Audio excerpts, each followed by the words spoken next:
मैंने क्लास 12 2 बार कर रखी है। लोग डबल एमए हो सकते हैं, डबल बी हो सकते हैं, लेकिन मैंने क्लास 12 2 बार कर रखी है। एक्चुअली क्लास 10 के बाद मुझे एक सेटबैक लग गया था।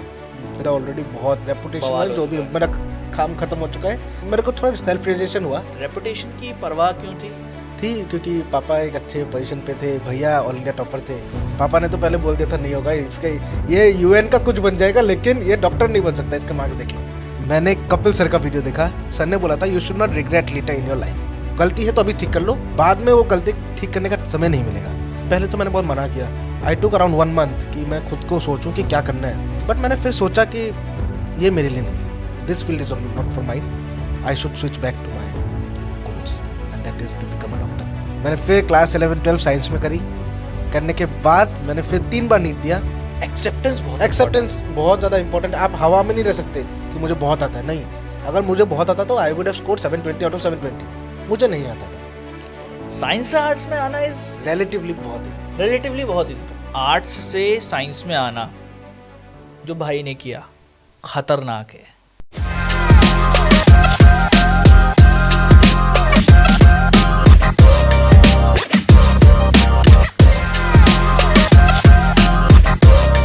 तो कैसे हो मेरे नीट स्पॉट के वासियों? भाई बहुत ही ज़्यादा दिनों के बाद आप लोगों का एक बहुत नए ब्रांड न्यू पॉडकास्ट में बहुत बहुत स्वागत है। अब तक जो पॉडकास्ट आप लोग देखते हुए आ रहे थे, साल की शुरुआत में मैंने उनको रिकॉर्ड किया था काफ़ी सारे गेस्ट के साथ, लेकिन इस सीजन का ये ऐसा पहला पॉडकास्ट होने वाला है जो नीट 2025 के स्टूडेंट जिन्होंने एग्ज़ाम दिया है और जो मेडिकल कॉलेज चले गए हैं, एग्ज़ाम देकर आए थे, रिजल्ट लेकर आए थे, वो बच्चे 2 बच्चे थे हमारे पास, शुभम और अनीशा। अब इन दोनों ने ही मेडिकल कॉलेज में एडमिशन ले लिया, बट उनका इंटरव्यू पहले हुआ था। आज जो हमारे साथ है ना मौजूद, उनकी कहानी काफ़ी ज़्यादा इंटरेस्टिंग है। उनकी कहानी में एक काफ़ी बढ़िया सा ट्विस्ट है, एक मोटिवेशन है जो कि नीट प्रेप से आती है। एक बहुत इंपॉर्टेंट फैक्टर है कि अगर आप लोग अपने आप को सोचते हैं कि भाई हम लोग तो कुछ नहीं कर सकते, हमारे अंदर ज़ील नहीं है कुछ करने की, या हमसे होगा ही नहीं, तो आप लोगों को ये पॉडकास्ट जरूर देखना चाहिए। और जो पेरेंट्स इस पॉडकास्ट को देख रहे हैं ना, मैं उन्हें ये बात बोलना चाहूंगा कि अगर आपका बच्चा किसी चीज में पीछे है, अगर आपका बच्चा किसी चीज में कुछ नहीं कर पा रहा है, तो बिना उसको मारे पीटे या बिना उसको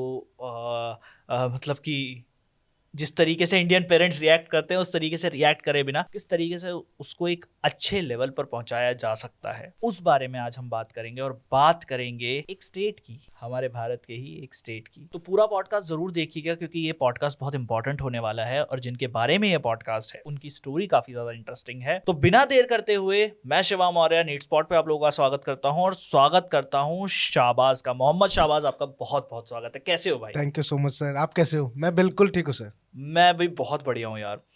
तो फिलहाल दिल्ली के AQI से हाँ, बहुत प्रॉब्लम हो रही है, बहुत ज्यादा हो रही है। हाँ, तो यार शाहबाज, आपकी स्टोरी शुरू होती है अभी के तौर पे MBBS से। जी सर। लेकिन MBBS के तार जुड़ते हैं किसी और ही सब्जेक्ट से। जी सर, मेरे तार जुड़ते हैं आर्ट से भी। आर्ट से मैंने ज्योग्राफी, पॉलिटिकल साइंस ये सब पढ़ा था।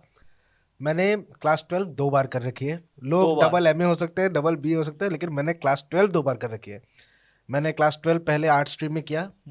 आर्ट स्ट्रीम में करने के बाद मुझे 95% मिला बोर्ड एग्जाम में CBSE।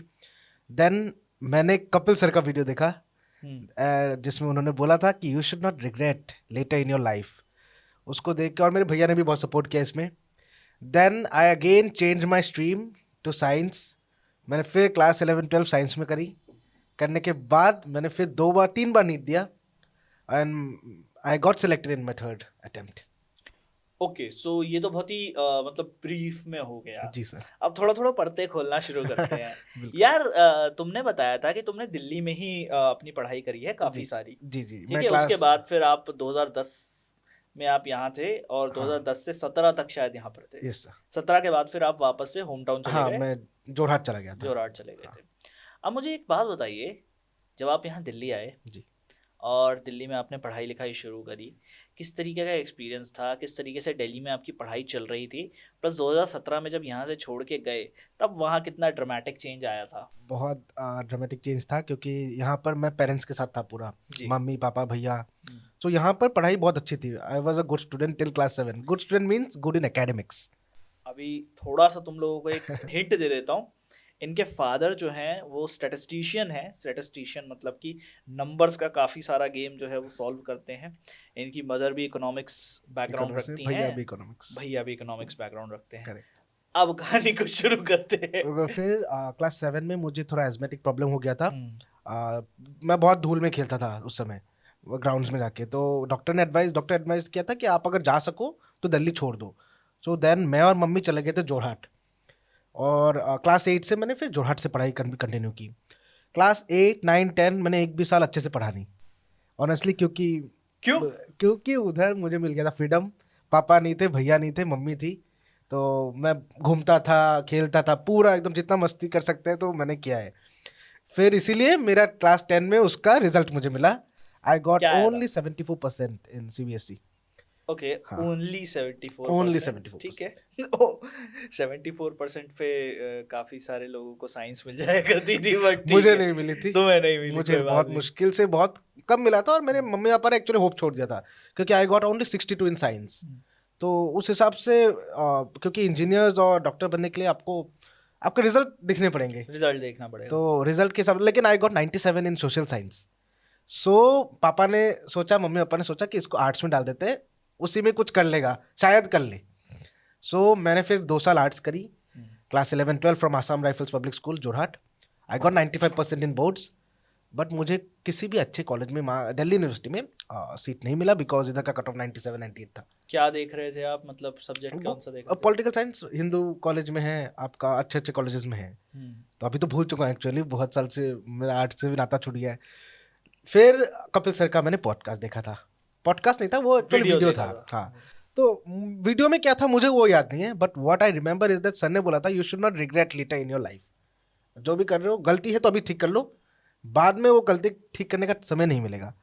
और मेरे भैया ने भी मुझे ये वीडियो दिखाया था कि तू देख, अभी भी तेरे पास ऑप्शन है, you can switch back to something good. Sorry to interrupt you, but एक आर्ट्स का लड़का Yes. जिसने क्लास 12 आर्ट्स से कर ली है, हाँ। अब फिगर आउट कर रहा है कि CUET का एग्जाम तब तक आया नहीं था। हम ये बात कर रहे हैं लॉकडाउन के बाद की, ठीक लॉकडाउन के बाद की, 2021 की बात कर रहे हैं। तो उस टाइम पे एक्चुअल में जब आपने 12वीं पास कर ली है, आपके पास कॉलेज जाने का ऑप्शन है, तो हम तो ऑप्शंस तलाशते हैं। एक्चुअल में एक ऐसे मेंटोर का, एक ऐसे फैकल्टी का, एक ऐसे बंदे का वीडियो आपके सामने आना जो कि नीट स्पेसिफिक है, बहुत ही ज़्यादा नीट स्पेसिफिक है, क्योंकि सर खुद भले IIT से हैं, लेकिन वो नीट के बारे में ही बात करते हैं। हाँ। तो ऐसे इंसान का वीडियो आपके सामने आना, प्लस आपके ब्रदर का आपको दिखाना, तो क्या पहले से ही कहीं था दिल में कि यार डॉक्टर बनना है करके? मेरी मम्मी ने पहले से सोच के रखा था कि इसको डॉक्टर बनाएंगे। मम्मी और भैया का बहुत बड़ा कंट्रीब्यूशन है। तो भैया नहीं, एक्चुअली भैया बहुत सालों से कपिल सर को कहीं ना कहीं ट्रैक करते थे, तो भैया ने मुझे वो वीडियो दिखाया था जिसमें ये क्लिप था। तो उन तीनों की वजह से, एक्चुअली मम्मी, भैया और कपिल सर की वजह से, मैंने बहुत सोचा कि बाद में जाकर रिग्रेट करने से अच्छा है लाइफ में कि आई शुड नाउ अभी मैं अपने मिस्टेक्स को ठीक कर लेता हूँ। 2 साल गए हैं, ज़्यादा कुछ हुआ नहीं, 2 साल गए हैं, I can still make it up. Kapil sir का इम्पोर्टेंस क्या था इनकी लाइफ में, मैं आप लोगों को बता देता हूँ। भाई सुबह आए हैं हमारे ऑफिस में एक अपना काजू कतली का डब्बा लेके, जो कि हमने सारी खा ली, कपिल सर को नहीं थी। काजू कतली का डब्बा लेके आए हैं, और मतलब सेलिब्रेशन टाइप ऑफ मोड जो होता है ना, एक थैंकफुल जो फीलिंग होती है, वो कपिल सर के प्रति भाई की ऑलमोस्ट दिखाई दे रही थी। फिर मैंने कहा अब जब इतनी इंटरेस्टिंग स्टोरी है तो उसको कवर करते हैं। कपिल सर के बारे में अभी और डिटेल में थोड़ा सा बात करेंगे। फिलहाल आते हैं कि उस एक वीडियो के बाद चेंज क्या आया। पहले तो मैंने बहुत मना किया कि मैं नहीं जाऊंगा, कि बिकॉज फिर से जाके सेम स्कूल में या फिर कहीं भी फिर से जाके रिपीट करना 2 साल। मैंने बहुत अपने आप को ही बहुत समझाने मुझे टाइम लगा। आई टुक अराउंड 1 मंथ कि मैं खुद को सोचूं कि क्या करना है, क्योंकि मैं सीरियस था नहीं। आपको मैंने बोला था मैं असम चला गया तो बिल्कुल सीरियसनेस नहीं था। आर्ट्स में हालांकि थोड़ी सीरियसनेस आई थी, बट मैंने फिर सोचा कि ये मेरे लिए नहीं है, this field is not for mind, I should switch back to my goals and that is to become a doctor. So अगर आप डॉक्टर बनना चाहते हैं, तो आपका एक चीज़ में इंटरेस्ट काफ़ी ज़्यादा होना चाहिए, दैट इज साइंस के सब्जेक्ट, साइंस में होना ही चाहिए, फिजिक्स, केमिस्ट्री, बायोलॉजी, इन सब में। सो क्या इनिशियली जब क्लास 10th के बोर्ड्स वगैरह आप दे रहे थे तो दिमाग में ये था कि भाई साइंस चाहिए, या फिर नहीं, उस टाइम पे कुछ भी नहीं था। तब तो पास कैसे हो जाऊं, वो था पास कैसे हो क्योंकि जाओ? मार्क्स जैसे जैसे आए 62 is not a good number और कोई कॉलेज एक्सेप्ट ही नहीं कर रहा था एक्चुअली। सो उसी से मैंने आर्ट्स किया, लेकिन बाद में जाके फिर मैंने सोचा कि गलती हो गई है, 2 साल मेरी गलती हो गई है, बट स्टिल मेरे पास अभी टाइम है, मैं ठीक कर लेता हूँ इसको। सही है यार, सही है। 2 साल की गलती के बाद फिर दोबारा उसे ठीक किया। ठीक करने के बाद जब वापस से स्कूल जाने की बारी आई, तब तब क्या हुआ था तब? हाँ, नर्वसनेस थी, बहुत ज़्यादा नर्वसनेस थी, लेकिन एक वो भी था कि मैं इस फील्ड में। चैलेंजेस क्या क्या आए थे?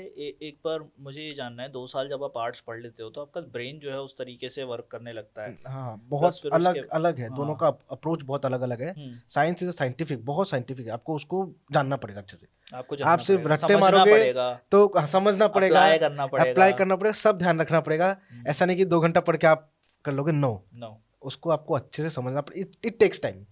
तो स्टार्टिंग में बहुत थोड़ी चैलेंजेस थी, बट फॉर्चुनेटली मेरे पास ऐसे अच्छे अच्छे टीचर्स थे जिन्होंने बहुत मदद की है मुझे इस जर्नी पे। तो इतना ज़्यादा भी चैलेंजेस नहीं है, और एक्चुअली वही मेरा इंटरेस्ट था, तो मैंने इजीली ग्रेस्प कर लिया जो भी था साइंस में। सही। तो आपने अपना जो इजीली ग्रास्प किया, और आपने बताया कि भाई मैंने टीचर्स की हेल्प ली थी। बहुत मुझे अब एक चीज़ जाननी है कि जब एक क्लास 11th का सिलेबस आप उठा के पढ़ना शुरू करते हो, तो इनिशियल चैलेंजेस क्या क्या आए थे आपको? क्योंकि बहुत सारे बच्चे हैं क्लास 10th के बाद उन्होंने मैथ्स पढ़ी होती है, उन्होंने साइंस पढ़ी होती है। करेक्ट। मैथ्स और साइंस के साथ साथ उनके पास अभी लैंग्वेज का एक्सपीरियंस होता है, क्योंकि एक अनपॉपुलर ओपिनियन अगर मैं दूं, तो अगर आपकी लैंग्वेज अच्छी नहीं है, जो कि हिंदी और इंग्लिश हो सकती है, दोनों दोनों में से कोई भी लैंग्वेज, या फिर जिस लैंग्वेज में आप पढ़ाई कर रहे हो वो लैंग्वेज अगर अच्छी नहीं है, तो भी आपकी पढ़ाई पे काफ़ी ज़्यादा इम्पैक्ट पड़ता है। बिल्कुल। तो ये सारी चीज़ें एक क्लास 10th के बच्चे के पास होती हैं, हाँ, स्पेशली मैथमेटिक्स और साइंस। आपको क्लास 11th जब आपने शुरू करी, तब वो बेस जो है वो कहीं हाँ, हाँ, धुंधला पड़ बहुत चुका था। बहुत ढीला पड़ तो चुका, मैं सब भूल चुका था। एक्चुअल प्रॉब्लम क्या आ रही थी उस समय? प्रॉब्लम ये आई थी कि मेरी जो बेस जो था, जो क्लास 10 तक का जो साइंस का एक बेस बनता है, उसमें मैंने लाइक जो चीज़ें होती हैं कि फ्रैक्शन को हाँ, हाँ, सॉल्व हाँ, करना, और क्या नाम है, अप्रोक्सीमेशन लेना हल्के फुल्के। बहुत चैलेंजेस थे, specifically in calculations, hmm. Physics में बहुत कैलकुलेशन में दिक्कत थी। बट मैंने हेल्प लिया, मेरे भैया का हेल्प लिया, मैं टीचर्स का हेल्प लिया, जितना हो सके बेशरम होके मैंने हेल्प लिया है। कि मुझे 1+1 भी अगर नहीं आता तो मैंने पूछ लिया है, पूछ आप मुझे लिया। प्लीज़ बता दो, क्योंकि मेरा बिल्कुल बैकग्राउंड वैसा था ही नहीं, मैं आर्ट्स पढ़ के आया था। Arts is a subjective subject, तो उसमें आप बस आपको रट्टा मारने टाइप मारना है, बट जो फिजिक्स केमिस्ट्री बायोलॉजी था, वहाँ पर प्रैक्टिकल एस्पेक्ट को ध्यान रखना पड़ेगा। तो मैंने उसी पे ज़्यादा फोकस किया। मैंने ऐसा सोचा नहीं था कि फर्स्ट अटेम्प्ट में निकाल दूंगा, मैंने ये सोचा कि अब इस फील्ड में आ चुका हूँ, so let's get into the base, क्योंकि मुझे पता था बेस अगर नहीं होगा तो नहीं हो पाएगा, ये बहुत चैलेंजिंग फील्ड है इसमें भी। तो इसलिए मैंने बेस को डेवलप करने में बहुत टाइम लगा, बहुत टाइम लगा, नहीं होते थे क्वेश्चंस कुछ। कब तक मैं इतना पढ़ता, मतलब नॉर्मली जो रीडिंग, तब मैंने ऐसा एग्जाम ओरिएंटेड प्रिपरेशन तब स्टार्ट नहीं की थी क्लास 11th में। धीरे धीरे ग्रेजुअली जब मुझे बेस समझ आया, देन आई शिफ्टेड माई कि अभी मुझे कॉम्पिटिटिव एग्जाम के लिए पढ़ना है। तो कॉम्पिटिटिव एग्जाम के लिए फिर तैयारी के लिए क्या क्या रिसोर्सेज लगाए थे उस टाइम पे? सोर्सेज एक्चुअली मैंने कपिल सर को फॉलो कर रहा था। कपिल सर सो को कपिल फॉलो सर कर। को फॉलो करते वक्त मैंने इमीडिएटली उनका वीडियो लेक्चर्स था नीट प्रेप में तब, तो मैंने 2021 की बात है, जी जी तब जी वीडियो लेक्चर्स हुआ वीडियो करते थे। लेक्चर्स थे, विपिन सर के थे, फिर हमारे बहुत अच्छे फैकल्टीज के थे, तो मैंने उनका लेक्चर्स देख के अपना पूरा फ्रॉम द बेस मैंने वहीं से पढ़े के रिकॉर्डेड वाले जो रिकॉर्डेड लेक्चर, रिकॉर्डेड लेक्चर्स। ये वाले लेक्चर्स अगर आप चाहो तो आपको स्कोर बूस्टर जो हमारा है उसमें आप लोगों को मिल सकते हैं। स्कोर बूस्टर में लेक्चर्स प्लस टारगेट बैच के जितने भी फीचर्स हैं वो सारी चीज़ें आप लोगों को मिलेंगी, प्लस काफ़ी चीज़ें उसमें एक्स्ट्रा भी हैं स्कोर बूस्टर में। तो अगर आप लोग ज्वाइन करना चाहते हो तो डिस्क्रिप्शन बॉक्स में पहला लिंक जो है उस पर क्लिक करोगे तो आप लोगों को एक फॉर्म मिलेगा, उस फॉर्म को फिल करके आप लोग स्कोर बूस्टर ले सकते हो, हमारे यहाँ से आपको एक कॉल आ जाएगी। तो यार शाहबाज, हम लोगों ने बात करी कि कौन कौन से रिसोर्सेज आपने लगाए थे, रिसोर्सेज के बारे में हम लोगों ने बताया कि रिकॉर्डेड लेक्चर्स है उससे तैयारी करी थी। देन उस टाइम तक फिर आपको लेक्चर्स के थ्रू चीज़ें जब समझ आने लगी, तो आपकी अप्रोच उसके बाद क्या हुई? मतलब आपने बताया कि आपसे क्वेश्चंस होते नहीं थे, तो ये दिमाग में कहाँ से आया कि क्वेश्चंस भी करने पड़ेंगे? क्योंकि मोस्टली नीट एस्पिरेंट्स होते हैं, उनको ये लगता है कि किताब खोली, पढ़ाई करी, एनसीईआरटी बेस्ड पेपर है, एनसीईआरटी पढ़ी, एनसीईआरटी के पीछे के सवाल कर लिए ठीक, 2-4 क्वेश्चंस अगर और एक्स्ट्रा करने होंगे वो कर लिए। तो ये दिमाग में कैसे आया कि यार ज़्यादा से ज़्यादा क्वेश्चंस लगाने हैं ताकि मेरा नीट में सिलेक्शन हो जाए? ये भी कपिल सर ने तो बोला था, क्योंकि कपिल सर के 90% ऑफ वीडियोस में एक ही है कि क्वेश्चन से ही सिलेक्शन होता है। नीट में सिलेक्शन खाली क्वेश्चन क्वेश्चन से ही होता है, टेस्टिंग से होता है। टेस्टिंग से होता है। विदाउट दिस आप नीट तो नहीं क्रैक कर सकते। नीट नहीं क्रैक कर सकते। बिल्कुल आप तो जब कपिल सर ने ये सारी चीज़ें बोली थी, फिर उसके बाद सवाल लगाने शुरू किए, तो सवाल लगाते थे उस टाइम पे क्या आता था दिमाग में, यार ये तो हो नहीं रहा है, हाँ। मतलब फ्रस्ट्रेशन होता था, उस फ्रस्ट्रेशन से कैसे डील किया? बहुत फ्रस्ट्रेशन होता था, क्योंकि मैं टारगेट बैच में एनरोल था, तो क्वेश्चंस करते गया। बहुत क्वेश्चन स्टार्टिंग में तो बिल्कुल नहीं होते थे। आप समझो कि 100 कर रहा हूँ तो 85 तो गलत होते थे, क्योंकि मुझे कुछ समझ नहीं था तब। स्टार्टिंग की बात होता, initial days of my class 11th। But धीरे धीरे ग्रेजुअली मैं हार नहीं माना, लेकिन मैंने सोचा कि नहीं आता है तो नहीं आता है। फिर से पढ़ा, फिर से पढ़ लिया, फिर से वीडियोस देखे, नोट्स बनाए थे वो देखे, फिर से मैंने रिवाइज किया। टीचर्स की हेल्प ली, ऑफलाइन टीचर जो मेरे स्कूल के थे उनकी भी बहुत सारी हेल्प ली है मैंने। तो ऐसे ग्रेजुअली करते करते करते क्वेश्चन प्रैक्टिस करता गया। लेकिन मैं ऐसा नहीं कि रुक गया, नहीं हो रहा है रहने देता हूँ, नो। क्वेश्चंस लेकिन मेरे गलत होते थे फिर भी मैं कहता था क्वेश्चन। हाँ, उसके बाद मैं लिखता था, जो गलत होते थे उसको मैं नोट डाउन करता था कि क्यों गलत हुआ, कहाँ गलत हुआ।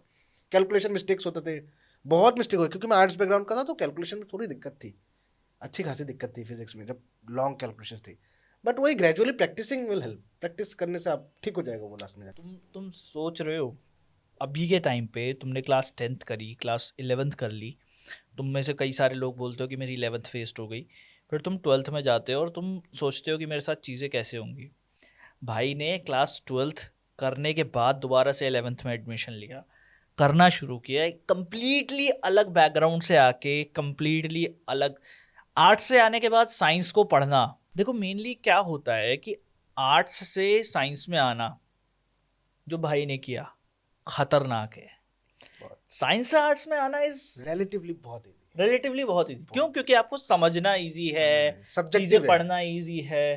देन उसके बाद सब्जेक्टिव है, तो आपको स्टोरीज वगैरह के फॉर्म में आप पढ़ लेते हो। लेकिन वो जो भाई ने किया, उसके बाद अगर मैं एक चीज बताऊं कि भाई आप लोगों को ये चीज जरूर सोचनी चाहिए, आज अपनी नोटबुक में लिख लो कि मुझसे नीट क्यों नहीं होगा।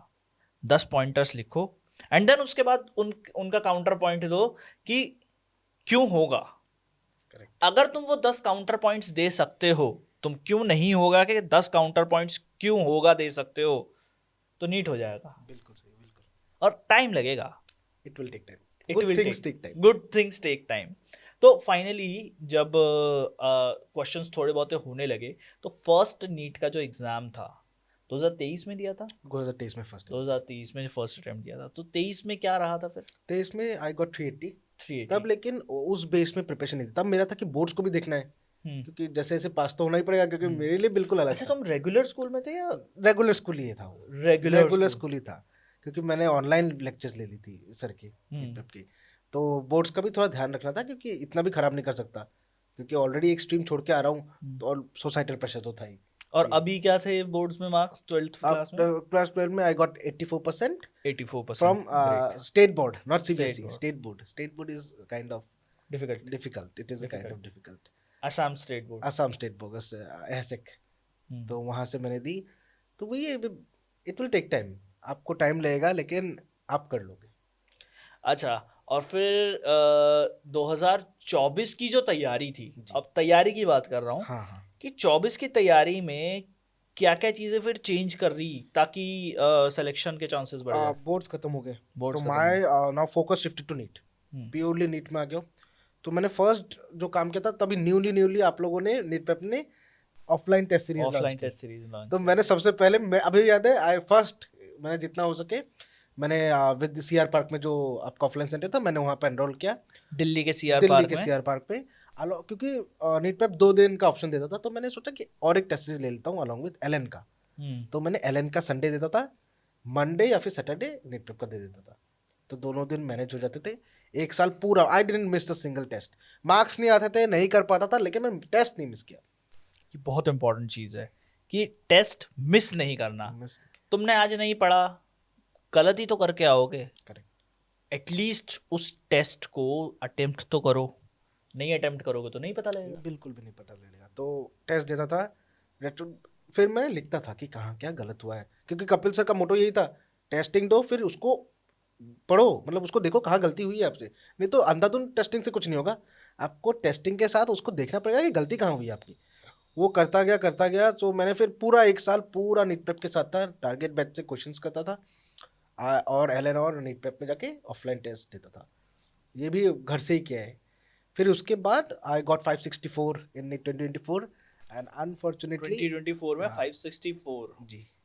तो और जो हुआ, हाँ वो जो हुआ क्या क्या क्या उस टाइम पे मतलब चीज़ें दिमाग में आती थी, क्योंकि 23 जुलाई को, मुझे आज भी याद है, 23 जुलाई को फाइनल वर्डिक्ट आया था कि भाई क्या होगा क्या नहीं होगा। उससे पहले तो सब गोलमाल चल रहा गोलमाल था। चल रहा था। तो 23 जुलाई को जब फाइनली आ गया, तब क्या सब कुछ छोड़ छाड़ के फिर दोबारा से प्रिपरेशन में नहीं, लग उससे गए? पहले ही मुझे पता था कि मेरे फेवर में नहीं जा रही है आपके चीज़ें, फेवर में नहीं तो जा मैंने रही? पहले पता था, तो वेट करके फायदा नहीं था। मेरे मम्मी पापा ने बोला करना है तो कर लो, क्योंकि 564 पहुंच के फिर छोड़ना थोड़ा, हम्म, और आया ही था मैं ये करने के लिए। तो मैंने सोचा जो हो गया, तो I again enrolled in again test series, same NEET पेप एंड एलन। मैं टेस्ट देने जाता था, लेकिन हो ना हो मैं टेस्ट कभी मिस नहीं किया है, दोनों का ही। और लगा रहा, क्योंकि मुझे पता था फेवर में नहीं आ रहा है, तो उसको सोच के फायदा नहीं है, क्योंकि टाइम हमारा ही वेस्ट हो रहा था। तो मैंने फिर 2025 इसके लिए भी कपिल सर ने उस टाइम एक वीडियो बनाई हाँ थी। बनाया था। सर को मैं बहुत डीपली फॉलो करता हूँ। हालांकि सर के सारे बातों में शायद मैं खड़ा ना उतरूँ, हाँ, मैं इतना बड़ा टॉपर नहीं निकला, लेकिन मैंने सर की बेसिक्स में जो जो उन्होंने बोला मुझे सब आज तक याद है। सही बात है, सही बात है। 2024 की अगर मैं बात करूं तो 2024 में एक नोशन चला था, जिसमें फिर नीट प्रेप एक चीज़ के साथ खड़ा था कि टफ पेपर के लिए रेडी रहना 25 में। और काफ़ी सारे लोग जो तैयारी करवा रहे थे, वो टफ पेपर, अब बोलते हैं कि हम टफ पेपर के लिए तैयारी करवा रहे थे, बट नहीं करवा रहे थे। नहीं।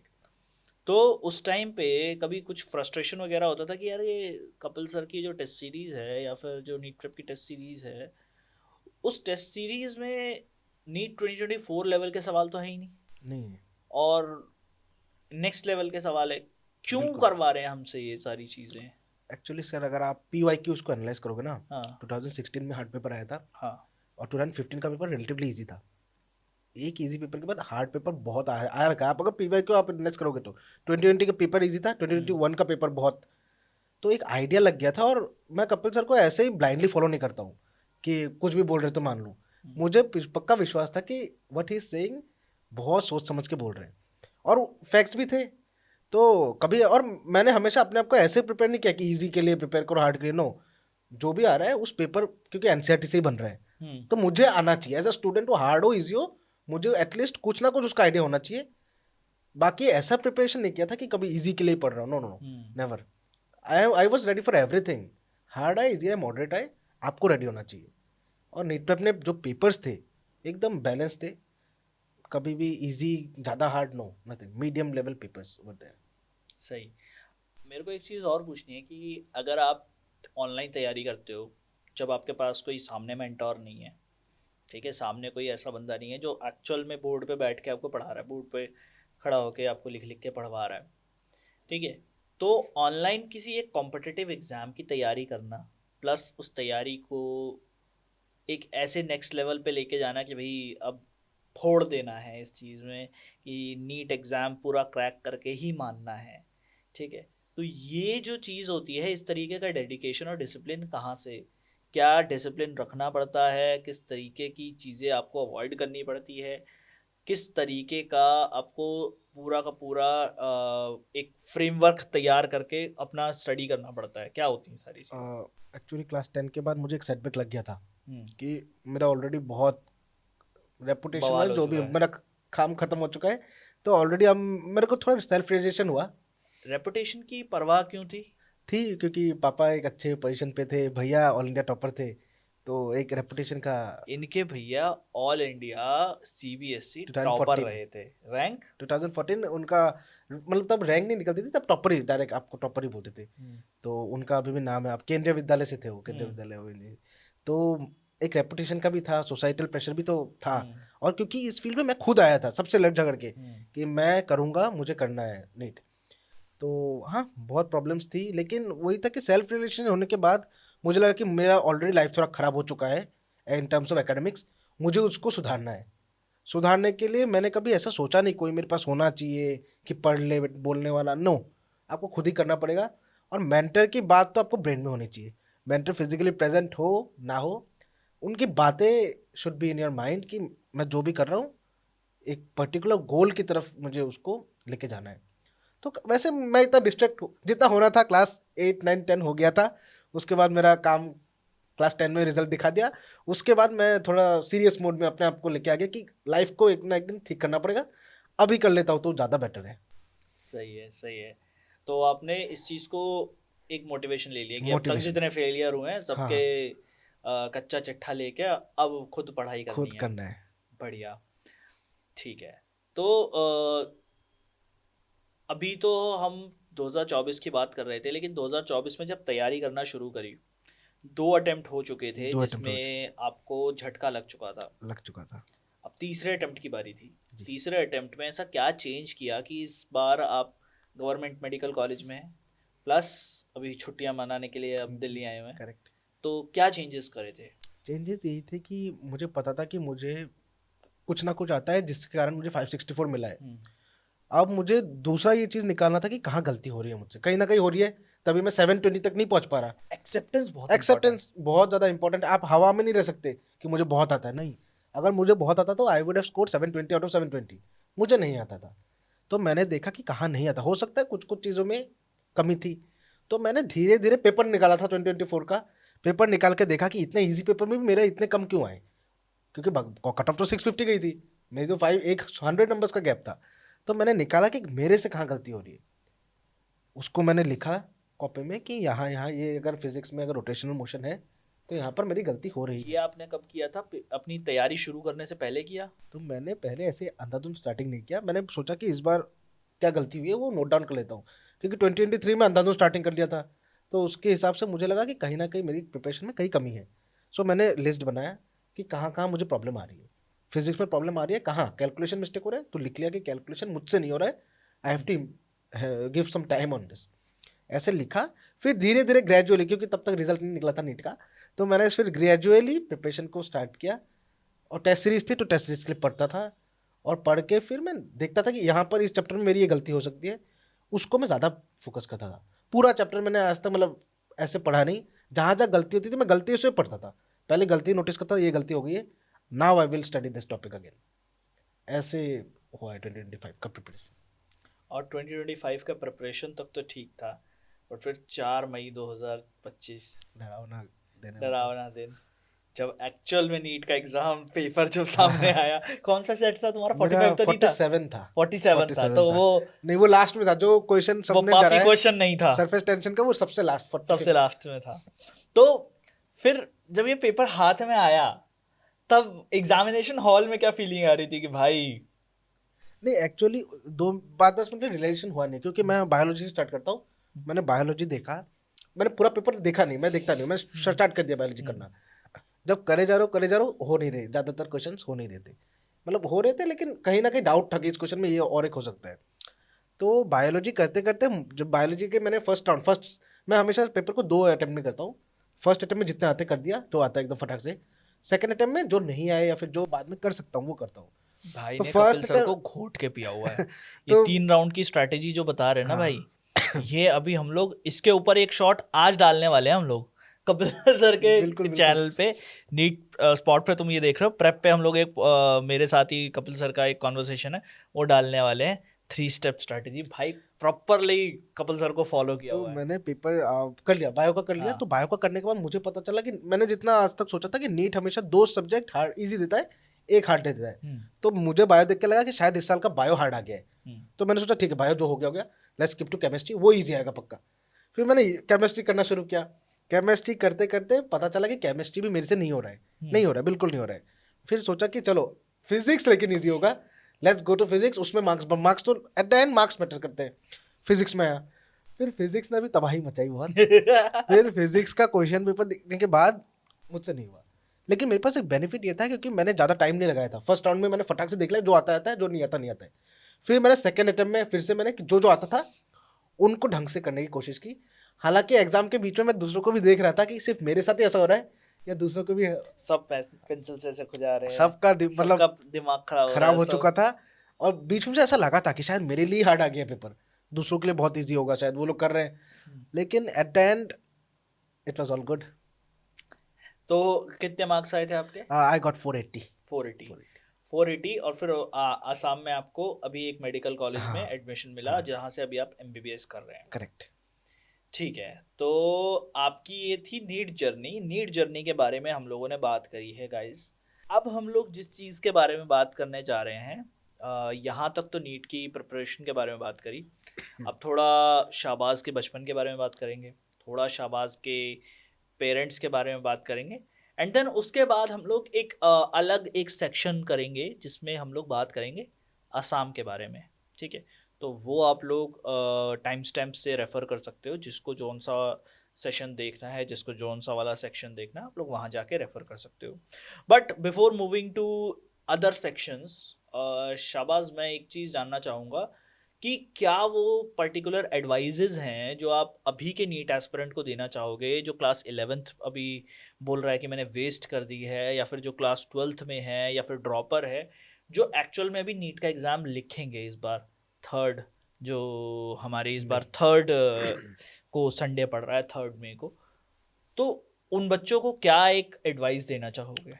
एक ही एडवाइस है कि अगर मेरे जैसा एक एवरेज बच्चा जिसके क्लास 10 रुइन हो चुका था, 62 मार्क्स थे साइंस में, और अगर उसने एक गवर्नमेंट मेडिकल कॉलेज सीट मिला है, तो आप लोग मुझसे तो बेटर हो एटलीस्ट, तो you are already in a good position.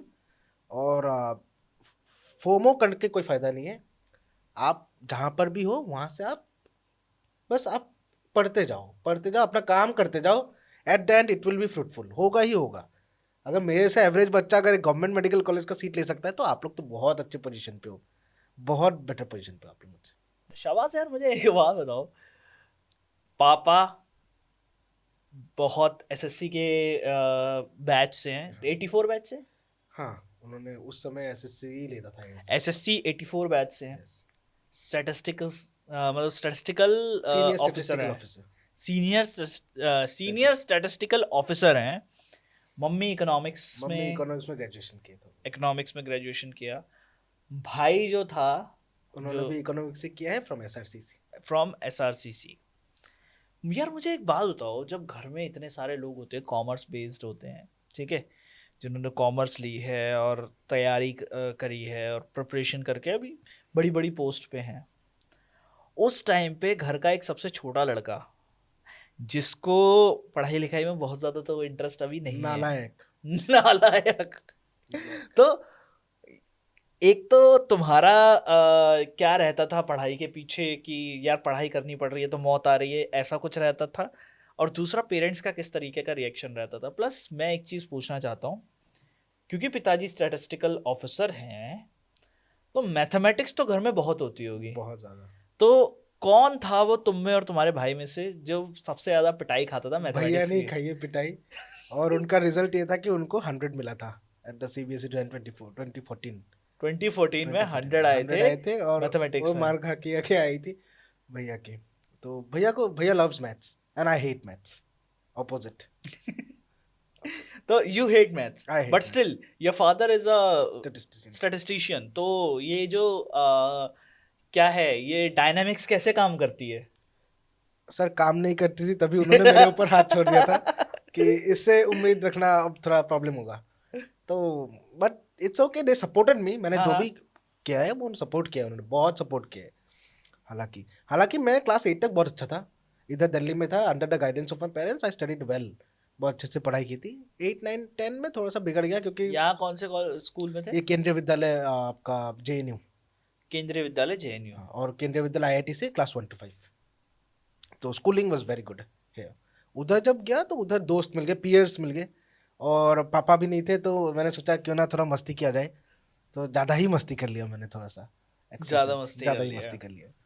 बचपन में असम से जब आप आए थे यहाँ पे और यहाँ रह रहे थे, या आपका बर्थ यहीं हुआ है? नहीं, मेरा बर्थ जोरहाट में हुआ है। बर्थ होते ही within 1 to 2 year we came here. You came here with parents.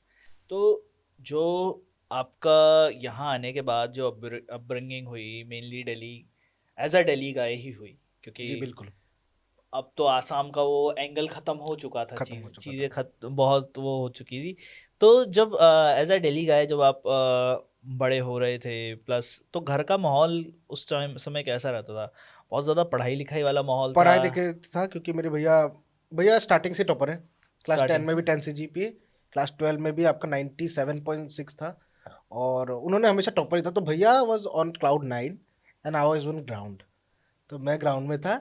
तो ऐसे पढ़ाई लिखाई का माहौल था हमेशा से, हमारे घर में पढ़ाई लिखाई का ही माहौल ही है। बट आपको एक्चुअल में करना क्या था? मैंने कुछ सोचा नहीं था, कुछ कुछ सोचा भी नहीं? सोचा नहीं था। मैं वही घूम रहा था, मस्ती मजाक, दोस्तों से बात, गेम्स वगैरह ये सभी में ही था बिजी। मैंने ऐसा कुछ प्री प्लान नहीं किया था कि मुझे यही बनना है। टिल क्लास 10 जब मुझे झटका नहीं लगा बोर्ड्स के मार्क्स से। बोर्ड्स के मार्क्स के बाद मैंने सोचना शुरू किया कि अब बिगड़ चुका है खेल। 19 में करी थी, 12 हाँ, 10th? 10-19 में करी थी, तब मैंने सोचा कि नहीं, अब झटका लग चुका है, अब मुझे सुधारना है कुछ। एक झटका लगने के बाद फिर कोविड-19 आ गया, तो कैसे चीजें कैसे चल रही थी? वो अलग हाँ स्ट्रेस था? हाँ, वो अलग स्ट्रेस था, लेकिन बड़ा स्ट्रेस ये था कि मेरा मेरा हालत, पर्सनली मेरा हालत खराब था। तो फिर दोस्तों के साथ घूमना फिरना बंद हो गया था उस टाइम? बिल्कुल बिल्कुल, मैंने 2019 के बाद एकदम अंडरग्राउंड हो गया। फिर क्योंकि बाद में मैंने स्ट्रीम भी चेंज करी, जूनियर्स के साथ जाके पढ़ना पड़ा, तो मैं बिल्कुल अंडरग्राउंड हो गया था। सही है। असम में जब आप पढ़ाई कर रहे थे, आपने बताया स्टेट बोर्ड से आपने तैयारी करी थी। स्टेट बोर्ड कंपैरेटिवली ज़्यादा टफ होता है, ऐसा हाँ, मैंने सुना है। टफर है, सीबीएसई टफर के है, लेवल में बहुत सीबीएसई के टफ। लेवल में टफर है। तो उस टाइम पे आर्ट्स आपके लिए पढ़ पाना, और क्योंकि एक साइंटिफिक माइंड होता है, उसके लिए आर्ट्स पढ़ना थोड़ा थोड़ा वैसा होता है। बहुत लेकिन बहुत पापा का डिसीजन था, तो वो फॉलो करना था। भैया का डिसीजन था भैया का एक्चुअली। डिसीजन भैया था। ने मुझे, पापा तो बोल रहे थे कि इससे होगा नहीं, क्योंकि सच में मार्क्स, आप किसी का भी, आप अगर आप आपके पास आए मार्कशीट लेके, आप अगर सजेस्ट करना हो कि क्या कर सकता है, आप पहले मार्क्स देखोगे कि किस में क्या जा सकता है। अब आप 42 या 43 वाले को तो आप मैथ में आईआईटी नहीं भेज सकते। तो फिर पापा ने बोला कि, भैया ने बहुत इंसिस्ट किया कि इसको प्लीज बना देते हैं डॉक्टर। तो फिर हमने इस लाइन को चूज किया। तो फर्स्ट ऑफ ऑल जो फिर आर्ट्स का डिसीजन था वो किसका था? वो भैया का ही था पूरा। भैया का ही था? भैया ने, कपिल सर दोनों, भैया ने दिखाया था कि अभी अपना गलती हो चुका है तेरे से, क्योंकि कॉलेजेस नहीं मिल रहे थे 95% में, अच्छे कॉलेजेस दिल्ली यूनिवर्सिटी में नहीं मिल रहे थे जो मुझे चाहिए था। तो फिर मैंने सोचा कि ये भी नहीं मिल रहा है, तो क्योंकि मैंने 2 साल अच्छे से पढ़ी थी, आर्ट्स मैंने अच्छे से पढ़ी थी, तो मैंने फिर अपना माइंड बनाया कि अगर मैं आर्ट्स भी अच्छे से पढ़ सकता हूँ, साइंस भी I can make it up. तो फिर भैया, क्यूमुलेटिव एफर्ट ऑफ भैया, कपिल सर, पापा को मनाया, क्योंकि मनाना, पेरेंट्स को मनाना भी थोड़ा प्रेशर वैसे था। पापा को कैसे मनाया? पापा ने तो पहले बोल दिया था नहीं होगा इसका, ये यूएन का कुछ बन जाएगा लेकिन ये डॉक्टर नहीं बन सकता, इसके मार्क्स देख लो। बट एट द एंड पापा को, भैया ने, हमने बहुत इंसिस्ट किया कि प्लीज, बाद में रिग्रेट करने से अच्छा है, या फिर बाद में जाके कुछ और पढ़ने से अच्छा है, अभी मैं इस फील्ड में आ जाता हूँ, 2 साल ही वेस्ट हुए इतना। अभी ऐसा तो है नहीं कि बुढ़ा है फिर शादी की एज आ गई है। हाँ, I can make it up, 2 साल इज नथिंग फॉर मी। सही है। और फिर उसके बाद अच्छा, एक एक टाइम ऐसा भी चल रहा था ना जब पापा आईएएस का सोच रहे थे। हाँ, पापा इज टोटली आईएएस रिलेटेड। मेरे भैया भी गवर्नमेंट सर्विस में ज़्यादा है, क्योंकि पापा भी उससे इनकलकेट हुए। पापा का जो फ्रेंड सर्कल है वो भी बहुत हाईली, मतलब हाई पोजीशंस वाले हैं, तो बहुत ज़्यादा इन्फ्लुएंस हुए पापा। तो वो अभी एक आईएएस एकेडमी के साथ जुड़े हुए हैं उनका, तो पापा इस स्टार्टिंग से ही कि इनको यूपीएससी की तरफ लेके जाना है। तो यूपीएससी का फिर चेंज कैसे हुआ? चेंज हो गया, मेरे मार्क्स, क्लास 10 के मार्क्स रिजल्ट देख के पापा का यूपीएससी मेरी तरफ से तो चेंज हो गया। तो अच्छा, तो पापा ने खुद बोला या फिर भैया ने सिफारिश नहीं नहीं, लगाई ऐसे थी कोई कि? से ने बोला नहीं, but you can understand from the languages and all. आप खुद ही समझ जाओगे कि आपका अगर क्लास 10 का बोर्ड्स ही नहीं जा रहा अच्छे से, तो आपका यूपीएससी थोड़ा सा बहुत हार्ड है, रिलेटिवली क्या, बहुत ज़्यादा हार्ड है। तो बट फिर आपने नीट भी तो निकाला? हाँ, वो बाद में निकाला, बाद तब में नहीं सोचा था। सही है, सही है, सही है। तो आसाम में अगर चलो आसाम की बात नहीं करते अभी।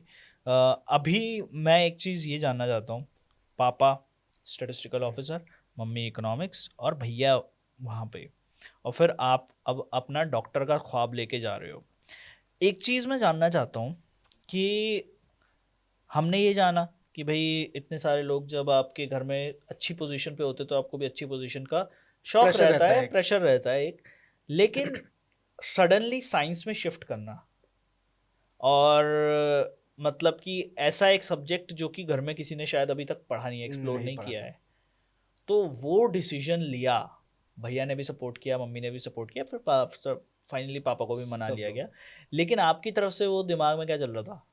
मैं पहले बहुत हेजिटेंट था कि मैंने सोचा था मेरे से नहीं हो पाएगा, बट धीरे धीरे मैंने माइंड में ये सोचा कि at the end I have to earn something to live. कुछ ना कुछ खुद ही करना पड़ेगा। मम्मी पापा कितने दिन रहेंगे या फिर भैया कितने दिन मेरे सपोर्ट करेंगे? At the end you have to make yourself to suitable position.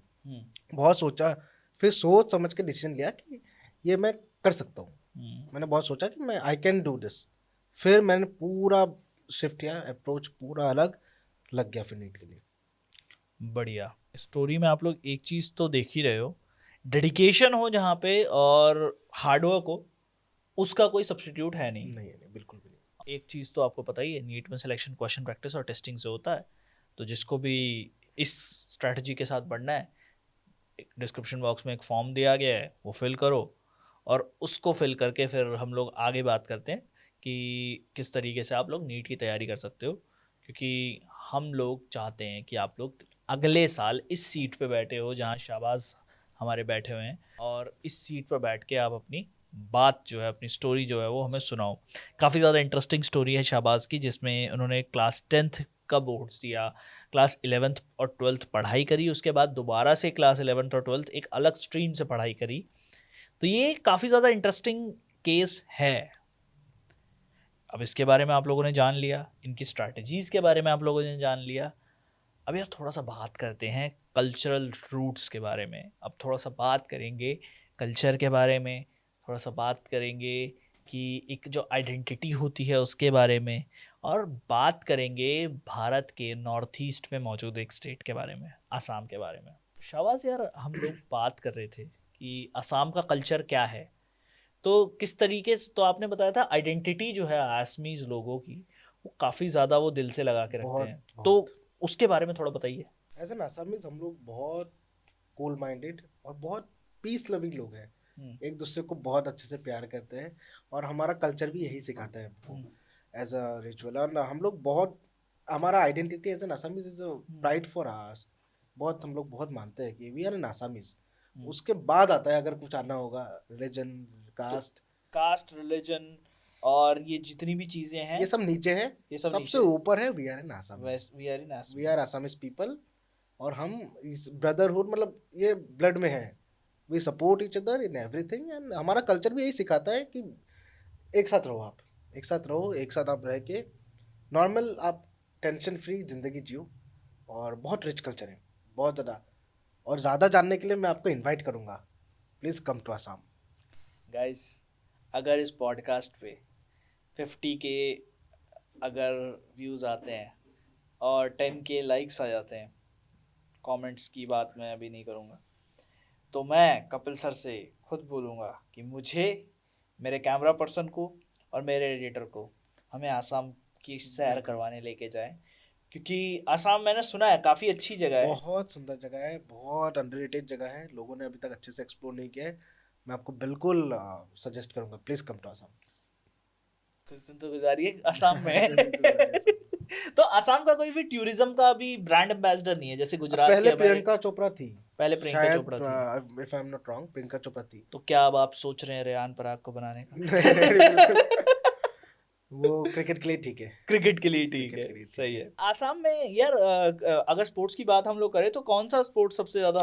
Football है। नॉर्थ ईस्ट में एक्चुअली फुटबॉल को बहुत प्यार किया जाता है। सुनील छेत्री आसाम से आसाम से नहीं है, but we love him. You love him. We love, उधर क्रेज फुटबॉल का ज्यादा है, जो मैंने आज तक देखा है। क्योंकि मैंने देखा है नॉर्थ ईस्टर्न जो इंडिया है वहाँ पे क्रिकेट थोड़ा कम हो जाता है, थोड़ा लेस। वहाँ पर मेजरली जो है वो फुटबॉल है। फुटबॉल। और नॉर्थ ईस्ट में अगर हम लोग बात करें तो सिर्फ नॉर्थ ईस्ट ही नहीं, जो कि 7 सिस्टर स्टेट्स हैं, सिर्फ वही नहीं, इवन वेस्ट बंगाल में भी अगर हम लोग बात करें तो क्रिकेट से ज़्यादा फुटबॉल का क्रेज़ है। बिल्कुल है, क्रेज़ है। तो मतलब क्या फिर वहाँ फुटबॉल फील्ड्स में आप लोग ऐसे बढ़िया खेलते हो? सब खेलने में तो सब कुछ खेलते हैं, बट एज अ लव अगर आप देख रहे हो तो उधर के लोगों में ज़्यादा फुटबॉल के प्रति एक प्यार है। फुटबॉल के प्रति प्यार है। और वहाँ का खाना कैसा है, किस तरीके? खाना बहुत अच्छा है।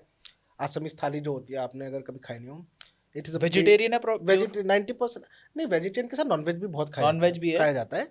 बट अगर आप वेजिटेरियन में जाओगे तो बहुत तरह के साग सब्जी जो एकदम होलसम। बेसिकली मैं इसलिए पूछ रहा हूँ क्योंकि कई बार ऐसा होता है, कुछ रीजन्स ऑफ इंडिया ऐसे हैं जहाँ पर चाहकर भी अगर आप कुछ वेज ढूंढना चाहो तो आपको वेज बहुत कम मिलता नहीं है, नहीं, ऐसा अब बिल्कुल वो नहीं ढूंढना है। पड़ता है। Assam is full of veggies, साग सब्जी आपको मिलेगा ही मिलेगा। मिलेगा। आलू पिटिका नाम से एक चीज है, आलू का भरता बोलते हैं उसको, आलू पिटिका, सब्जी साग दाल, और बहुत mild spiced, not very much spiced. आप नॉर्थ साइड में आओगे तो तेल भरा हुआ है, मसाला भरा हुआ है, ऐसा बिल्कुल नहीं है। एकदम light food that will help you grow, that will help भाई योर बॉडी ग्रो। दिल्ली वाले इसलिए ये मसालेदार खाना खाते हैं क्योंकि हम यमुना का पानी पीते हैं। तो if you know that logic, ठीक है, तो ये भाई जो हमारे ऊपर एलिगेशन लगाया जा रहा है मैं बता मैं रहा दिल्ली में रह चुका हूँ तो मुझे इतना आइडिया है कि हूँ। इधर बहुत मसाला और ऑयल का कंजम्पशन थोड़ा ज्यादा है। एक्चुअल में उसका एक रीज़न है, मैं आपको बताता हूँ। हुआ क्या था कि मुगल बादशाह जो थे शाहजहां, उनको अपनी कैपिटल दिल्ली में लानी थी, ठीक है।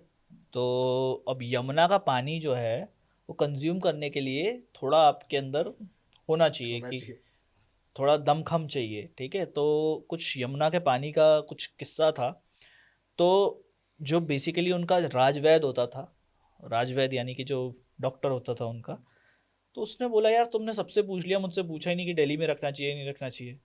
शाहजहां ने अपनी कैपिटल दिल्ली शिफ्ट कर ली थी। तो उन्होंने बोला कि भाई आपने मुझसे पूछा ही नहीं। तो कह रहे प्रॉब्लम क्या है? कह रहे भाई सारे मुगलों का पेट खराब हो जाएगा क्योंकि आप यमुना का पानी पचा ही नहीं पाओगे। कह रहे यार अब तो कैपिटल ले आए हैं आगरा से, आगरा, हाँ आगरा से ही लेकर आए हैं, तो आगरा से अब तो कैपिटल ले आए हैं दिल्ली, दिल्ली शिफ्ट कर लिए, अब शाहजहानाबाद बना रहे हैं हम लोग, तो बताओ कोई सॉल्यूशन बताओ। तो फिर उन्होंने बोला था कि अगर आप लोगों को ये करना है, बहुत सारा घी खाना पड़ेगा, नहीं बहुत सारा मसाला खाना पड़ेगा, बहुत सारा तेज़ मसाला खाना पड़ेगा। मसाला खाओगे तो और दिक्कतें होंगी, तो उसको बैलेंस करने के लिए बहुत सारा घी खाना पड़ेगा, घी और तेल खाना पड़ेगा। सो दैट्स वाई आपको दिल्ली के खाने में एक जो मुगलई खाना है उसमें आपको बहुत सारी चीज़ें ऐसी देखने को मिलती है जिसमें तेल है, मसाला है, हाई ऑन मसाला है, क्योंकि वो हमारे खाने के अंदर मौजूद होने ही चाहिए अगर हम यमुना का पानी पी रहे हैं तो। लेकिन क्योंकि अब मॉडर्नाइजेशन आ गया है, चीज़ें डिफरेंट हो गई हैं, पानी भी काफ़ी हद तक हम लोग आरओ वाला पी लेते हैं, तो अब ज़रूरत नहीं है उस खाने की। बट स्टिल दिल्ली की चाट वेजिटेरियंस के लिए टॉप क्लास।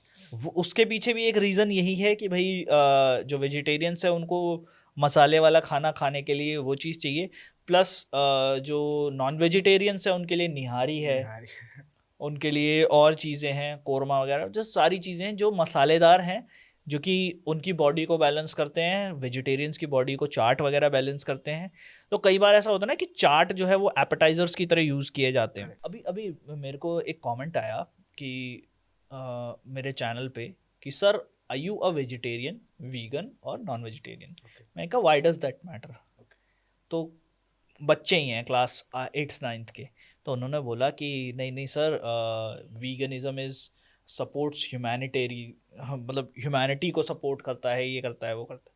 मैं कहा नहीं, आप बहुत बड़ी गलती कर रहे हो। अगर आपको लगता है कि कोई भी एक पर्टिकुलर डाइट फॉर्म है, कोई भी एक पर्टिकुलर अगर फूड हैबिट है किसी की, वो किसी एक पर्टिकुलर चीज़ को वो करता है, अगर आपके यहाँ की ज्योग्राफी ऐसी है कि आप लोगों को बहुत लार्ज अमाउंट में क्रॉप्स उगाने का मौका मिलेगा, तो मोस्टली आपकी जो डाइट होगी वो वेजिटेरियनिज्म होगी, क्योंकि वो वहाँ पर मौजूद ही वही वाला खाना है।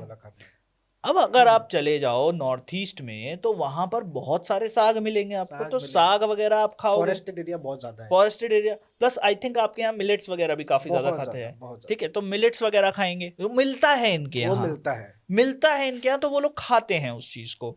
नेक्स्ट अगर आप नीचे चले जाओ साउथ में, साउथ में आप लोगों को कोकोनट का काफी ज्यादा यूज मिलेगा, मिलता है वहां पर।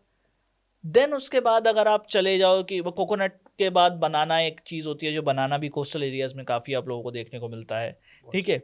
उसके बाद अगर आप चले जाओ भाई राजस्थान में, राजस्थान में आप लोगों को घी का यूज़ देखने को मिलेगा, ठीक है। आप लोगों को उसका यूज़ देखने को मिलेगा, अचार वगैरह का, क्यों? क्योंकि वो ड्राई चीज़ है, वहाँ पर आप लोगों को प्रिजर्व करके रखना पड़ेगा, तभी आप खाना खा सकते हो। सूखी सब्जियों को सुखा कर वो लोग फिर उसको बनाते हैं, ठीक है।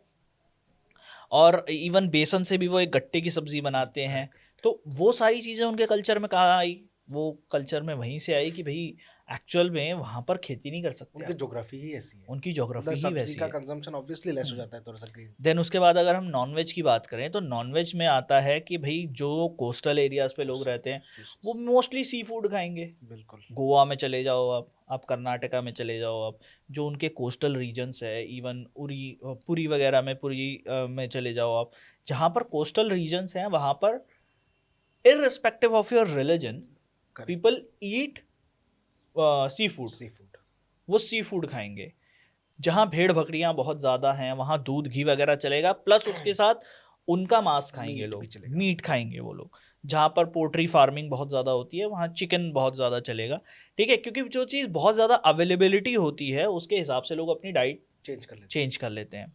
अब बात आती है कि अगर आप नॉर्थ इंडिया में रहते हो और आपको नॉनवेज खाना है तो ज़्यादा पैसे देने पड़ेंगे भैया, ऑब्वियस सी बात है, ठीक है। और अगर आपको वीगन डाइट करनी है तो वो तो और ऑब्वियसली भाई वीगनिज्म वहाँ ज़्यादा हो सकता है जहाँ पर आपको या तो पैसे बहुत ज़्यादा हो, बिल्कुल, कि आप उस डाइट को सस्टेन कर सको, या फिर नेचुरली तब ज़्यादा हो सकता है जहाँ पर आपके लिए डेयरी प्रोडक्ट अवेलेबल ना हो, ठीक है, डेयरी प्रोडक्ट अवेलेबल ना हो, आपको इस तरीके के प्रोडक्ट्स अवेलेबल ना हो जहाँ पर वीगनिज्म के लिए जो जो चीज़ें इंपॉर्टेंट है, तो वीगनिज्म डाइट आपकी प्रॉपर हो जाएगी। तो वो डाइट जो है वो आपकी ज्योग्राफी पे डिपेंड करती है। अब मैं फिर भी कह सकता हूँ कि दिल्ली वाले मसाला खाते हैं, जो करना कर लो खाते हैं मसाला यार, हमारी ज्योग्राफी ऐसी है भाई, हम क्या करें ठीक है, हमारा खाना अच्छा है तो है अच्छा तो है, टेस्ट अच्छा है भाई। तो ये जो इतनी कहानी मैंने बताई ना इसीलिए बताई, हमारा खाना अच्छा है, बहुत अच्छा है, बिल्कुल अच्छा है। बाकी अगर हमें प्योर खाना खाना होता है तो हम चले जाते हैं, थोड़ा यूपी चले जाते हैं, थोड़ा बिहार चले जाते हैं, थोड़ा वेस्ट बंगाल चले जाते हैं, थोड़ा और चले जाते हैं नॉर्थ ईस्ट वगैरह में, कि भाई खाना प्योर मिल जाता है वहाँ पे। तो अभी आपका मेडिकल कॉलेज में जो अभी मेडिकल कॉलेज में आप कौन से मेडिकल कॉलेज में हैं? मैं तिनसुकिया मेडिकल कॉलेज, तिनसुकिया आसाम। तो तिनसुकिया मेडिकल कॉलेज में कैसा चल रहा है अभी?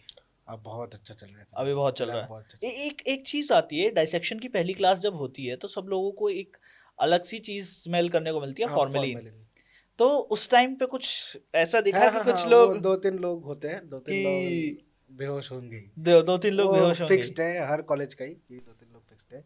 लेकिन एक इनक्विजिटिवनेस भी होता है अंदर से कि हाँ अब अलग फील्ड में आ चुके हैं, अब असली प्रैक्टिकल स्टार्ट्स होगा, तो एक अच्छा मोटिवेशन भी रहता है कि अब हम किसी और एक दुनिया में पाँव रख रहे हैं। और ऐसा एक्सपीरियंस होता है ना कि हर बॉडी के हर एटम को आप जानने की कोशिश कर रहे हो, एनाटॉमी वगैरह में, तो हर बॉडी के हर एटम को जानने की कोशिश कर रहे हो कि भाई ये कैसा है, वो कैसा है, वो कैसा है, थोड़ा थोड़ा सबके बारे में जानना ही पड़ेगा, क्योंकि आप डॉक्टर बन रहे हो और आपको एनाटॉमी मैं सोचा फाउंडेशन है, आपको बहुत अच्छे से जानना पड़ेगा। तो हाँ, मेरे साथ ऐसा फॉर्चुनेटली कोई बेहोश नहीं हुआ था। आई वॉज वेरी एक्साइटेड कि हाँ I am in dissection hall now. Dissection hall में आ गए, बढ़िया। और फ्रॉग वगैरह का डाइसेक्शन खुद किया है? नहीं, मैंने आज तक किसी का ह्यूमन बॉडी के अलावा किसी में अभी तक किया नहीं। ह्यूमन बॉडी भी वहीं पर किया था। सही है। अच्छा, और ये जो आपका मेडिकल कॉलेज के बाद मतलब कि क्या क्या चेंजेस आए आपकी लाइफ में, प्लस जब पूरा 3 साल की प्रिपरेशन, मैं कहूँगा 5 साल की, क्योंकि 2 साल वहाँ पर भी दिए, तो 3 साल 5 साल की ये जो प्रिपरेशन थी, प्रिपरेशन के बाद जब पहली बार मेडिकल कॉलेज में कदम रखा, जब पहली बार वो दोस्त मिले जो 17 साल 18 साल के लड़के हैं, लड़के लड़कियां हैं, तो किस तरीके का एक्सपीरियंस? पहले थोड़ा सा था कि कहाँ आ गया हूँ मैं, 2-3 दिन लगे मुझे सेटल होने में, बट धीरे धीरे मुझे पता चला कि हाँ इस फील्ड में आ चुका, छोड़ तो नहीं सकता हूँ, जैसा भी है I have to accept it. और सब मेरे ठीक ही थे, there is no problem in my peers as well as my teachers, all are very good in this things. बढ़िया। और ब्रेक लिया है एक मेडिकल कॉलेज में आने के बाद? जो सारे लोग एक चीज करते हैं कि या तो ग्रुप ट्रिप होता है या नहीं, मेरा जो ट्रिप था मैं आ गया कपिल सर के पास मेरा एकेडमिक ब्रेक चल रहा है, so I got my time and I came to meet sir. यहाँ पर आ गए आप। तो अभी फिलहाल के लिए आप लोग मतलब कभी वैसे नहीं गए कि बाहर असम वगैरह एक्सप्लोर? नहीं, अभी एक्चुअली टाइम मिला नहीं है, अभी एक्चुअली ट्राइमेस्टर है हमारा, 1 जनवरी में है, तो सब बच्चे और हमारे प्रैक्टिकल मूव भर रहे हैं सब बच्चे। सही है, सही है, सही है, सही है। सीनियर्स कैसे हैं आपके? बहुत कॉलेज के? सपोर्टिव है, बहुत सपोर्टिव है, उन्होंने बहुत हेल्प भी किया है, क्योंकि ये सेकंड बैच है हमारा, तो सीनियर ही फर्स्ट बैच वाले हैं, तो जो उनको मिला है और जो इश्यूज उनको हुई है उन्होंने हमें बोला है कि ये सब इश्यूज से आपको कैसे डील करना है। सही है। अच्छा, एक चीज़ मैं पूछना भूल गया था असम के बारे में, असम की लैंग्वेज के बारे में। तो लैंग्वेज जो है वो हर जगह की अलग अलग है या असम की एक particularly we follow Assamese, mainly Assamese ही है।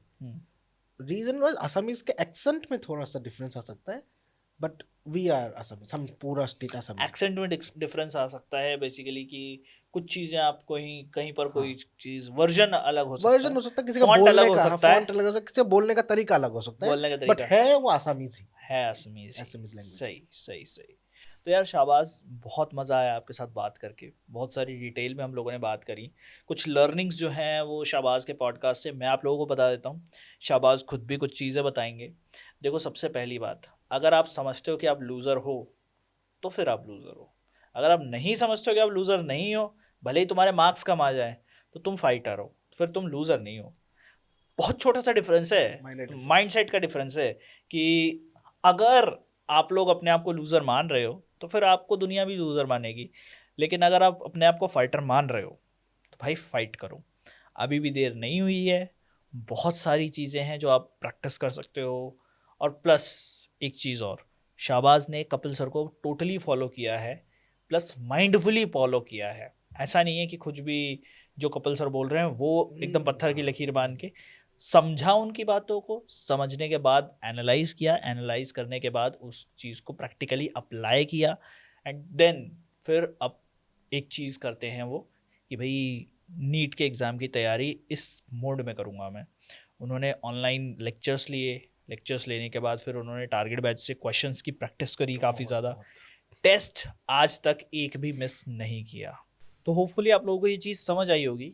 प्लस अगर आप अपने आप को लूज़र समझते हो, अगर आप ये समझते हो कि भाई मेरे से कुछ नहीं होगा, तो वो आपके माइंड में है, लेकिन अगर आप अपने आप को फाइटर बनाना चाहते हो तो आप फाइट कर सकते हो। अगर आपका टाइम वेस्ट हुआ है आप उसको कॉम्पनसेट कर सकते हो। अगर आपके साथ कुछ गड़बड़ हुई है, कुछ हादसा हुआ है, कोई भी चीज़ हो सकती है, कोई भी बदतमीज़ी हो सकती है, जैसा कि कपिल सर कहते हैं, वो चीज़ हुई है, कोई भी पाप हुआ है, उसको आप कॉम्पनसेट कर सकते हो अपनी मेहनत से, अपनी लगन से। भाई को बोला गया क्वेश्चन प्रैक्टिस करने का, तो भाई ने क्वेश्चन प्रैक्टिस किया, ठीक है। कपिल सर ने बोला क्वेश्चन प्रैक्टिस करने का, तो करने का। एक भी टेस्ट पिछले 3 साल की तैयारी में शाहबाज ने मिस नहीं किया। तो अगर तुम टेस्ट मिस करते हो अभी समझ जाओ, क्वेश्चंस की प्रैक्टिस नहीं करते हो अभी समझ जाओ। अगर तुम ये सोचते हो कि भाई मेरे से नहीं होगा, मैं ड्रॉप कर देता हूँ, मेरे को ये बिल्कुल नहीं पसंद आ रहा, मैं नहीं कर पाऊँगा, अगर तुम्हारे पास प्लान बी नहीं है तो या तो प्लान बी बना लो, तो समझ जाओ, ठीक है। अब ये सारी चीज़ें कलेक्टिवली तुमको नीट के एग्ज़ाम में हेल्प करेंगी। प्लस एनालिसिस करना सीखो, टेस्ट का भी, और भाई ने तो 2024 के एग्ज़ाम का भी एनालिसिस किया था। सब चीज़ें करना सीखो ताकि तुम लोगों को आगे चल के नीट में ही नहीं, लाइफ में भी काफ़ी ज़्यादा बेनिफिट मिले। तो शाहबाज हमारे साथ हैं, शाहबाज भी अब क्लोजिंग कुछ रिमार्क्स देंगे अपने। तो आप बताइएगा आप लोगों को ये पॉडकास्ट कैसा लगा, और मिलते हैं अगले वीडियो में। तो शाहबाज, आप अपनी तरफ से इनको क्या बोलना चाहोगे अभी जाते जाते? जो भी स्टूडेंट्स देख रहे हैं, पर्टिकुलर नीट स्टूडेंट्स ही देखते ज़्यादातर, तो मैं यही बोलना चाहूँगा, सर ने भी बहुत अच्छे से एम्फेसाइज किया है कि there is a very thin line between a fighter and a loser. अगर आपको क्या बनना है आप देख लो। मैंने फाइटर वाला पाथ चूज़ किया था, एंड आई एम 100% श्योर कि आपको भी सक्सेस मिलेगा ही मिलेगा। It might take some time, but at the end it be fruitful. आप लाइफ हो, नीट तो छोटा सा एग्जाम है, अभी पता चल रहा है कि life is much much more larger. But आप अगर एक गोल को सेट करके आप अगर लगे पड़ोगे तो there is nothing can stop. Time लग सकता है, it is a time taking process, but at the end everything is gonna well, you will be a good person at the end. Thank you very much from Shiva Maurya and Shahbaz, और मिलते हैं तुम लोगों से next video में। तब तक के लिए सब्सक्राइब कर लो चैनल को, क्योंकि अगर फ्यूचर डॉक्टर्स की टोली का पार्ट बनना है तो NEET spot should be in your subscription list. Thank you very much.